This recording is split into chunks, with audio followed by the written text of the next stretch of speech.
Right, I really hope you can hear how untamed the vocal sounds when we have no compression going on, right? I am not ever going to rely on one compressor. In today's video, I'm going to be showing you how to correctly arrange and organize your vocal chains so that you don't ever have to stress about it again. There's a lot of misinformation going around on YouTube and I really need to clear the air, show you guys and girls how it's done. So stick around, let's hop straight into it. But firstly, if you are into mixing and mastering, you definitely need to check the links in the description. We just dropped our brand new Mastering Like a Pro video course. This is a fully in-depth course that covers all the basics to the more advanced techniques used in mastering. It'll help you learn more about the process. So if you are an engineer or artist, this information will very much be useful to you. And if you are also recording and mixing, then you definitely need to check out both courses that we have available. Links to our vocal recording course and vocal mixing course can be found in the description. Definitely check that out. Up your game, you know what I mean? Get up to speed. Let's get into it. All right, so to continue where we left off, it is very unfortunate that in the game of YouTube today, we've seen a lot of engineers kind of get away with giving away very, half-assed content, right? And unfortunately, I've seen all too many videos where shortcuts are taken, right? And the aftermath of that is that there are so many young, impressionable engineers that have taken this information in, applied it to their, recording setup or mixing setup, and you're just not getting the results that you desire, right? And so to me, that's really just proof that you cannot shortcut your way in this game. If you study the correct fundamentals, like I'm going to show you today, I swear to you, as you progress as an engineer, as your ears get better at hearing different, effects and different EQ tweaks and things like that, I swear to you, it starts to all come together and you end up with really great results, right? So allow me to give you this information. Definitely put your thinking cap on, rewrite the RAM, the memory that you have going on, or your understanding of mixing if you have fallen victim to a lot of all the stuff that's going on right now. And let's hop straight into it, right? So I'm going to quickly play this track we have right here. This is our Industry Drip vocal preset. Very nice sound, very high quality. And I just want to play it for you a little bit, kind of watch some of these plugins work. And I'm really going to give you the source in regards to how you should be doing this. Let's get into it. Yeah, we're blowing and smoking, I'm pouring that drink off the back when I'm breaking it down. Space coupe, yeah, just right around town. Kept with you, kept the clown. Been at the mall and customized yellow. Gucci on me, as a brand new sweater. She all on me, cause I get away. Never went to college, got money like professors. Real engineer, think I'm Elon Musk. Snakes in the grass, who can I trust? She keep 100, don't switch it up. She throw it back on me, just back it up. Cause I like the way you do it, yeah. I like the way you move, yeah. Shot it so clean like this remix. Oh, that's your girl, I ain't seen. I put a 4 in my lemonade and now I'm leaning. I cannot stop getting all this money, I'm money fiending. All these clones try to steer the wave. It's so easy to see, yeah. Gotta keep it G, gotta keep it 100 degrees. Whole lot of money in the safe, don't worry about us. Okay, so let's hop straight into this, right? So the first thing that I like to do, okay, is going to be obviously the AutoTune. Now, I've seen engineers apply the AutoTune after EQ, after compression, after reverb even. Allow the AutoTune to detect the dry vocal, okay?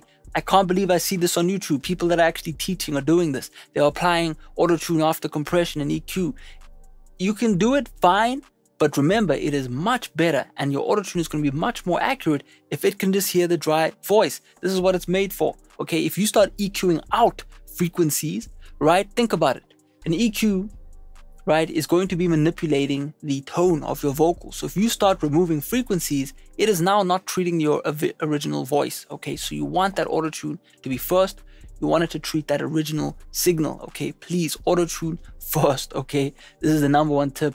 Use whatever you like, waves tune, it all sounds good. Personally, as a recording engineer, if someone wants AutoTune, have the AutoTune on during the session. That way you don't have to AutoTune the vocals after the fact, right? If you're gonna melodyne it, okay, fine. But it's always good to have something on in the studio. That way the settings are there, the artist is happy, things flow much easier, okay? So that's AutoTune. The next thing is gonna be a little bit of denoising, okay? Now you don't have to denoise your vocals, but in today's music scene, everything is very clean, everything needs to be very polished. It is not the worst thing ever to apply a little bit of noise reduction, okay? Me personally, I've been using the NS1 now for many years and I absolutely love it. I would say anything about below about the 10 value is going to be good. Once you start going above there, you really start grabbing the transients of, you know, every word, and your vocal starts to sound a bit muddled. So you don't want to go too crazy on the noise gate, but just a little bit will help just to treat, for example, you know, if we just zoom in, you know, the little, okay, that's a breath right there, but just the little bits of noise that may be, you know, at the beginnings of vocals, you know, maybe there's a little bit of a hiss right there in the middle of words and things like that. A little bit of noise gate will just clean things up so that later on you can make the vocal louder, you can make your master track louder, and things aren't gonna kind of creep up on you, right? You're not gonna get that hiss in the background of your track that might annoy you, right? So, you know, that's kind of what I have on all of my main channels, meaning main, vocal, double. As you can see, I've got different, you know, tracks, but they all have the same things on the first initial track, right? That way I've got my AutoTune, got my noise gate if needed, okay? That is fundamental. Now, as a little bonus, okay, I like to record my vocals with analog compression, okay? This, after the noise gate, is a good place to emulate analog compression, okay? Before you hit your meat and potatoes vocal chain, you can add in a little bit of analog compression. You know, for example, Universal Audio have the 1176 bundle. That sounds great. Again, if you're a Waves user, our compressor, set it up like a LA2A. There are some cool presets you can use. You know, CLA stuff, amazing, right? We have multiple compressors in studio. We've got a DBX 165, so you can even try out the DBX 160, you know, get a little bit of compression going. But the goal is really just to do, you know, 1 to 4 dB of compression on the loudest parts of every word. That way, once you're in the box, your vocal is already sounding, you know, together, right? As you can see, my vocals don't really have any aggressive peaks. I can really just focus in on kind of sculpting the vocal, right? You know, and things like that. So definitely, as a little bonus, slapping a compressor right here, it's a good place to start, okay? But now, we are getting into our main vocal chain, okay? Now, the first mistake I see again on YouTube when we start working on a vocal is the EQ first, okay? You are missing out on a whole gain stage that in the analog world exists, a stage that has existed in audio since the beginning of audio, right? If you're gonna mix a track, why not make use of a little bit of saturation, okay? The saturator of choice for me is the Farai's vocal enhancer. Okay, this is a custom piece that we've made for FL Studio. Check it out, link in the description. But the point of this plugin, or the point of this stage, is simply to add in a little bit of harmonic saturation / distortion, okay? Why would I want to introduce that, okay? Most people skip this step, and this is why your vocals aren't sounding warm. This is why your vocals aren't cutting through the mix in a very nice and pleasant, natural way, right? When we introduce a little bit of harmonics, as we are with this, we're introducing a little bit of tube drive, we get a little bit of kind of EQ going on. We get a little bit of, you know what I mean, additive sound being injected into the signal, okay? This kind of does half the job for us. It means that we don't have to EQ in crazy amounts of bass later on, or maybe, you know, have to use parallel compression or things like that.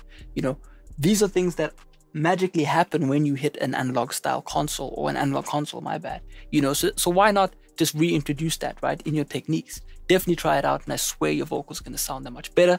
This one is really cool because it actually allows us to EQ the saturation. So as you can see, I actually turn down the treble. You know, I do a little pull take boost kind of thing going on, and I really get a nice result, okay?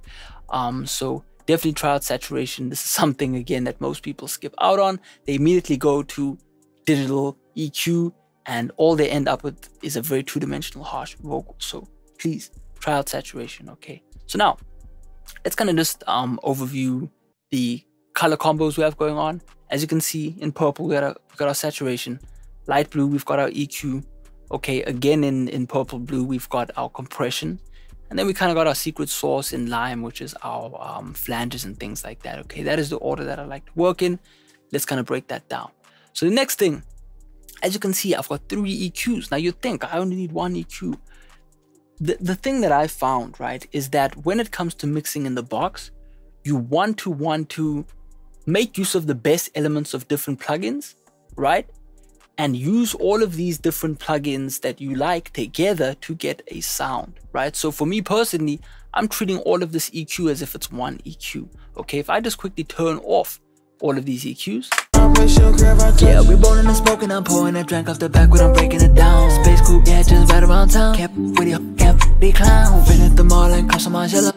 Cool vocal, but it's unsculpted. It doesn't have that professional edge to it, right? Once I turn on all of these. Yeah, we bowling and smoking, I'm pouring that drink off the back when I'm breaking it down. Space coupe, yeah, just right around town. Kept with your the clown. Been at the mall and customize yellow. Right? It's just like that sweetness kind of pops out of the vocal, right? And again, just to go a bit more crazy, let's turn off the saturation unit and the EQ, right? Because we do have a little bit of EQ going on. Yeah, we're bowling and smoking, I'm pouring that drink off the back when I'm breaking it down.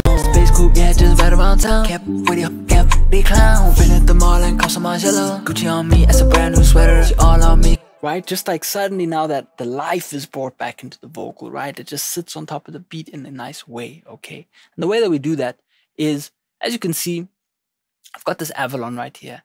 And all I'm doing with the Avalon is a little bit of compression, right? I want to do a little bit of compression. But most importantly, you can see I'm by maybe like 0.6 dB or something, reducing that 2K. Now, the reason I'm doing that is because, remember, I'm treating all three EQs as if they're one EQ, right? So I might not like to cut on the Neve, right? On this Neve console right here by Brainworks, but I might like to cut on the Avalon, right? So as you can see, I'm kind of offloading this task onto the Avalon. Cool, right? And as you can see, I'm doing a little bit of compression just to kind of glue that vocal together. Yeah, we're bowling and smoking, right? Cool, it's just doing a little bit of compression, right? It's kind of adding on to that style of analog compression, right? So there you go. All right, now heading on to this kind of Brainworks N. As you can see right here, I'm actually doing a cut on both units, right? So as you can see, I got filter.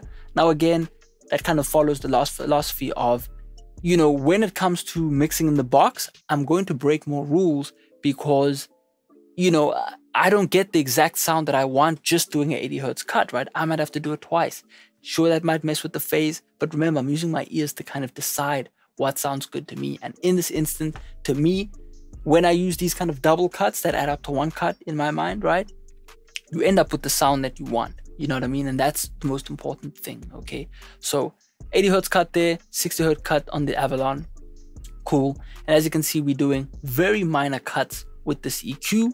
As you can see, I've kind of boosted in the mid-range and then up in the treble range. And then I've kind of just toned back in that low end right there on the vocal, just to really clean up the vocal, okay? And for me personally, again, I love my analog styled EQs to do kind of broad strokes, right? If I want to treat the whole frequency range, I'll use an analog style EQ. But then when I want to treat individual frequencies, I'm going to pull up a very nice high quality, you know, fab filter, parametric EQ, you know, where I can really get crazy with the notching and just remove the things that I don't want. And then maybe even emphasize things I do want. Want to boost a little bit of the top end, make the vocal sound more shiny. I can do that, right? So that's kind of what we're doing, right? Can you see how I'm making use of all these different plugins to do one thing instead of just relying on one plugin to do everything, right? This is how we get that more in the beat, in-depth 3D sound by doing very subtle adjustments that have meaning behind them to get the result we want, okay? So there you go, that's EQ. Now, after I've done my EQ, right?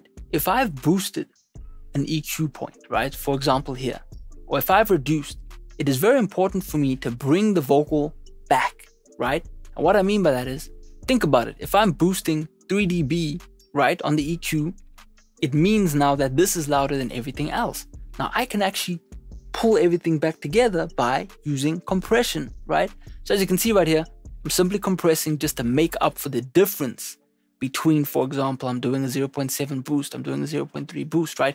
Just to bring the vocal back into like an average, right? That's what compression is for. And as you can see, here I begin to compress quite heavily. Yeah, we're bowling and smoking, I'm pouring that drink off the back when I'm breaking it down. Space coupe, yeah, just right around town. Right? When I do this and I make use of compression after EQ, it allows the vocal to sound more natural, right? Because now I've toned the vocal using EQ. I've gotten rid of the things I don't like, added in the things I do like, bring everything back. Oh, boom. Now the vocal sounds natural again, right? Can you see how that makes sense? So can you see I can compress before I EQ just to do a little bit of volume adjustment. And then I can compress afterwards again just to do, you know, again, but a volume adjustment, right? But I've got meaning behind every one of these tweaks that I'm doing, okay? So there you go. Definitely choose the type of compression that you like.